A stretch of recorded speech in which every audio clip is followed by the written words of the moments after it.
Assalamualaikum dan salam sejahtera. Saya Nur Zaini binti Ramlan dari SMK Raja Lut Nur Rashid, kod sekolah AA3086.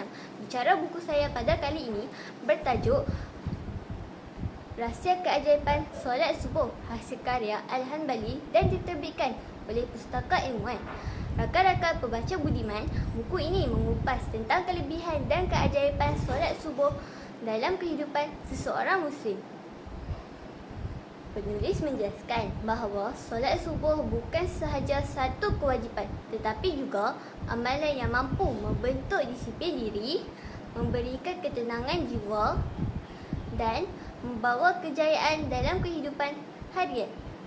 Walaupun dilakukan pada awal pagi, ketika ramai yang masih tidur, solat subuh mempunyai ganjaran yang sangat besar di sisi Allah Subhanahu Wa Taala. Menurut penulis, seseorang yang menjaga solat subuh akan memulakan hari dengan lebih positif dan teratur. Bangun awal pagi menjadikan badan lebih segar dan minda lebih fokus. Penulis turut menyatakan bahawa waktu pagi merupakan waktu yang penuh keberkatan. Oleh itu, orang yang menjaga solat subuh biasanya lebih bersemangat dan mempunyai pengurusan masa yang lebih baik.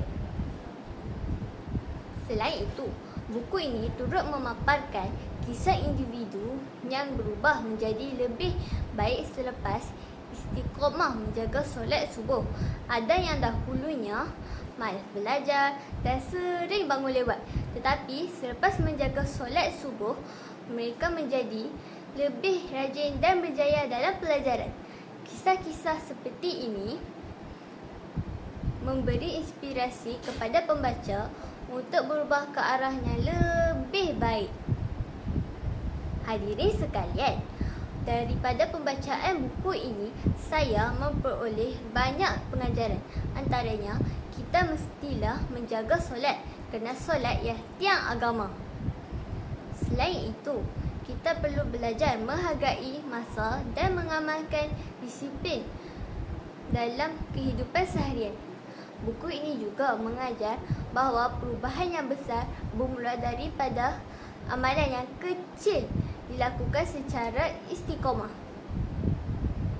Hadirin yang dihormati, selain kandungan buku yang sangat baik, perkara lain yang menarik perhatian saya ialah reka bentuk kulit ini yang sangat cantik dan eksklusif.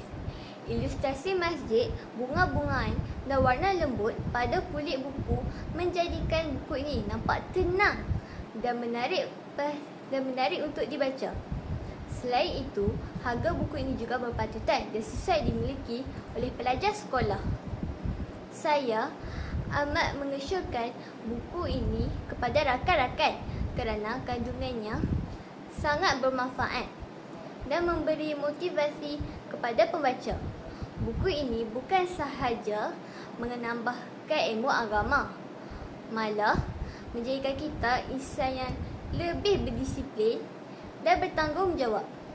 Sebagai penutup, marilah kita bersama-sama menjaga solat subuh agar hidup kita lebih diberkati dan dipermudahkan segala urusan. Sekian, terima kasih.